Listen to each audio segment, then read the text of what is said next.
Welcome back to Dealing with the Devils. It's Jack with JD, and after a blowout win against St. Francis, the Blue Devils ran into a Boston College buzzsaw behind an 80-point-plus performance from Kai Bowman, Jordan Chapman, and Justin Robinson. They rained three-pointers and sent the Blue Devils to their first loss in the first game of ACC play.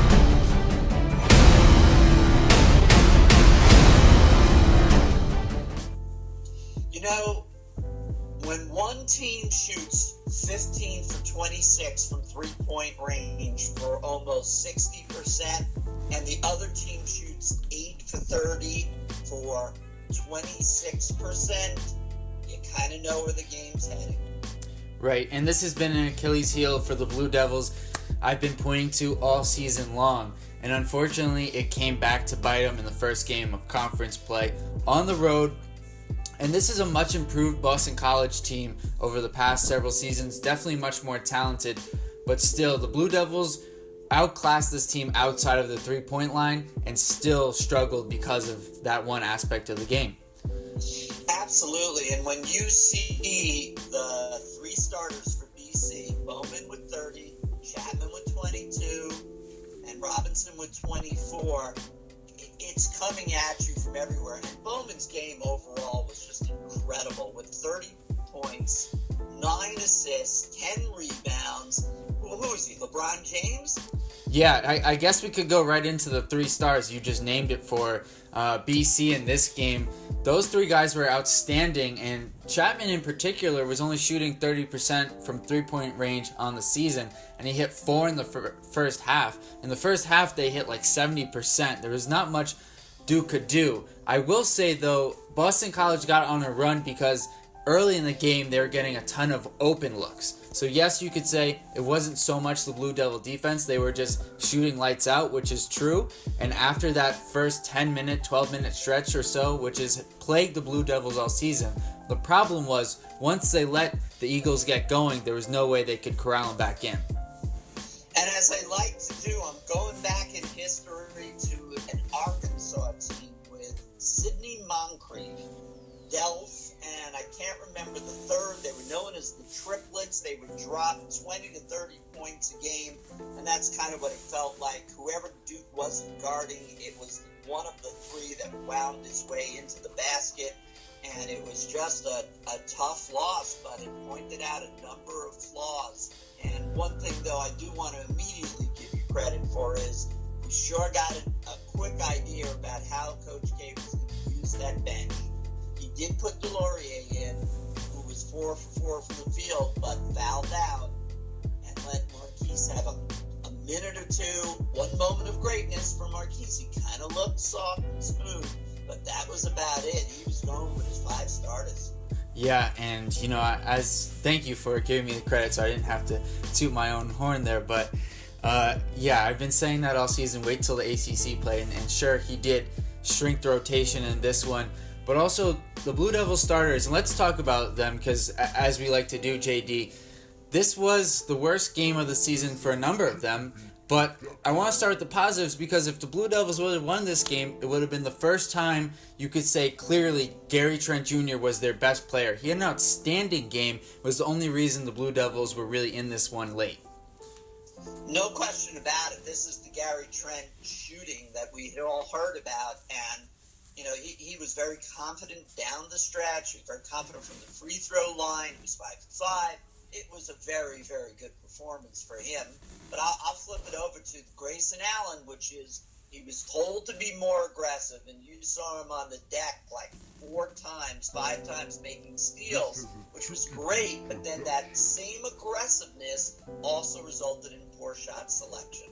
Right, and in the first half, he was picking Kai Bowman's pocket almost at will. He did it on several occasions early on, and on defense, he had 5 steals in this one, which was outstanding.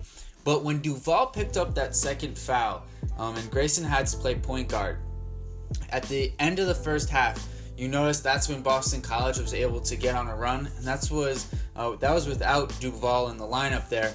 And the tendency that Grayson Allen has is when the other team gets a bucket, he wants to get one back immediately, and unfortunately when it doesn't work out, it plays right into the opponent's hand, and that's what happened at the end of the first half. And again, his shooting this season has been wildly inconsistent. Today rather, 5 of 20, 1 of 9 from 3. He just didn't have it. He did not. And if you think about the Michigan State game, there's a lot of ways this game could have been a different game. Even when we were down at the 3-minute mark, Duke was up 79-74. BC calls a timeout, trying to slow down the rush by Duke. Duval could have had a better shot, but it was a poor choice. Right at that moment, it looked like Duke was going to go up by 6. Nope, Duval misses his shot. It goes the other way. Robinson hits a 3, 79-78. Instead of Happy New Year, we're sitting there going, it's going to be a long, cold winter. Right, and what was interesting in this one, and we haven't talked about the bigs yet, and I think we should right now, is that they didn't execute late in game. That's been the key for the Blue Devils in their comebacks, where Carter and Bagley have scored late in the second half, efficient 2-point buckets in the paint that have really carried the Blue Devils late in games, and neither of them were able to do so in this game, which was surprising to me because, quite frankly, I didn't think the Boston College front court really could match up with those two guys at all. I couldn't agree with you more about that, and often in those last 5 minutes, where did you find Bagley? Bagley was at the top of the key and not down low, and you would have thought the ball should have been going down low because the matchups did not look impressive, and the two bigs should have been able to have their way down low. Something got amiss. They got rattled. They're a young team, and you always will say, we mentioned this about that great Kentucky team from a couple of years ago where it looks on paper and then they go through the whole lineup and then they get upset in the tournament by Wisconsin. And so along the way, if you turn the losses into learning experiences, and there's a lot that Coach K can do with this one, it's not that bad, because at the end of the day, if you have 2 losses, 3 losses, you don't like them, but really trying to get yourself team ready for that 6-game winning streak. Yeah, no question. And I think this Boston College team is going to be right on the fringe there for making an NCAA tournament. This is going to be a big win for their resume to get them potentially in to the dance. So I don't think this is going to be the worst loss of the season, opposed to, for example, last year when the Blue Devils lost at home to the NC State team without Dennis Smith Jr. didn't really have much else on the roster. But I want to wrap up the starting 5 here with the big guys and Duval. I thought, interestingly enough, this was arguably Marvin Bagley's worst game as a Blue Devil. He had 15 points and 12 rebounds, and that just says what type of a player he's been at Duke so far early this season.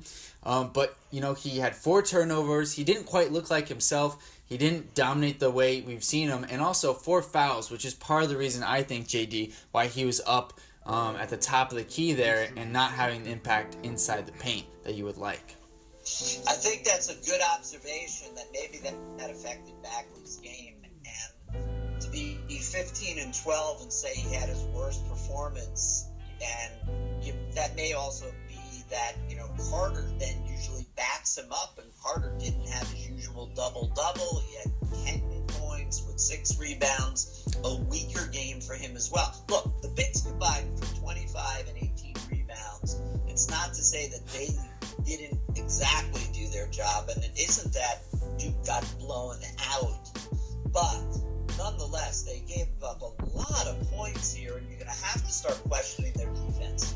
Yeah, and like I said, it was more the first 10 or 12 minutes of the game where they're giving up a ton of open looks to BC shooters, and that's what gave them the confidence later into the game and really propelled them. Lastly, just want to wrap up with Duval for the starting 5 before we briefly head into who played on the bench. Duval really got himself out of rhythm in this game by picking up a couple of dumb fouls, quite frankly, early on in this game, taking him out of the rhythm. And after that, it was just tough for him to get anything going in this game. And he's going to have to learn, because he's kind of developed a habit of doing this where they need him on the floor, quite frankly, and he needs to learn that you can't get a foul back. You can get back 2 points or whatever it is on a fast break, but he's got to stop picking up these fouls where, especially after he commits a turnover, he wants to get it right back, and he reaches in and he commits that foul, and unfortunately in this game, it took him out of the rhythm. You know, the other thing about Duval's game is he only had 3 assists, and it's a shame that you can't really pick this up from the statistic sheet. You know, when the team shoots 26% from three-point range, it could be that his assists were down low because he passed it to somebody who then shot and missed, and, you know, he lost the opportunity for the assist. But nonetheless, it's only 3 assists from his point guard. You got to see that number rise from Duval, the way he started in the beginning of the season, averaging 10 assists. Right, and he had been very good in terms of his assist numbers until this game. But that actually reminded me of a point I wanted to make, which was, you know, Carter and Bagley, while they finished the game with 3 assists, they didn't have any in the first half. And I think when the Blue Devils have been at their best offensively, those 2 guys have been moving the ball really well out of the post, passing to one another, and really initiating the offense from the inside out. And that didn't really transpire in today's game. Well, so one other thing is that when you lose by 5 points, and at the 3-minute mark, you have a chance to go up by 6, and the game turns on you there, that has a lot to do with playing, you know, a lot of freshmen and getting them to understand what they need to do. So, you know, for Coach K, he's not going to like the loss, but this is definitely a teachable moment. Right, so obviously Javin DeLaurier is the only guy on the bench who really did anything significant in this game. 8 points, 5 rebounds, but as you said earlier, JD, he fouled out again in limited minutes. He also took a nice shot at Grayson Allen's face, so that marks 2 teammates he's tried to take their eye out accidentally, of course, here on the early season. But as I've been saying, and the good thing is that Grayson didn't retaliate. He didn't trip DeLaurier. Right. Although you never know what could happen in practice, I guess. But all kidding aside, I think DeLaurier did have a great game. His ability to clean up the glass and his relentless motor, I think, has been infectious for this team. And even though his skills have yet to catch up with his athleticism, his work ethic has really been noticeable off the bench, and that's why Coach K has been turning to him for so many minutes. I think you're right, but you know, it's a shame. He had been using the bench. There could have been an opportunity to use someone else here, but I guess he went with his starting 5 there, and that's how Coach K normally would play. But we know, like, Alex O'Connell has this intensity about him when he comes in the game. I would have liked to see OC back in there a bit more.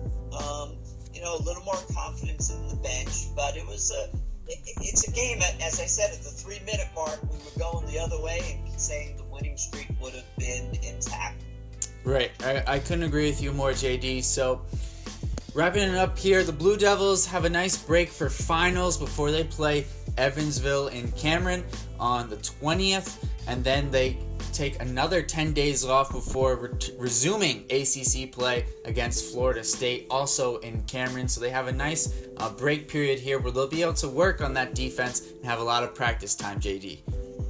I think that's right, and the only thing is I wish that there had been a little bit more of an opportunity to go up against a tough opponent so Coach K could fine-tune what he saw there today. But, Evansville, I assume, will take the win, and then Florida State will be interesting. All right, well, that's Dealing with the Devils. I'm Jack. See you next time.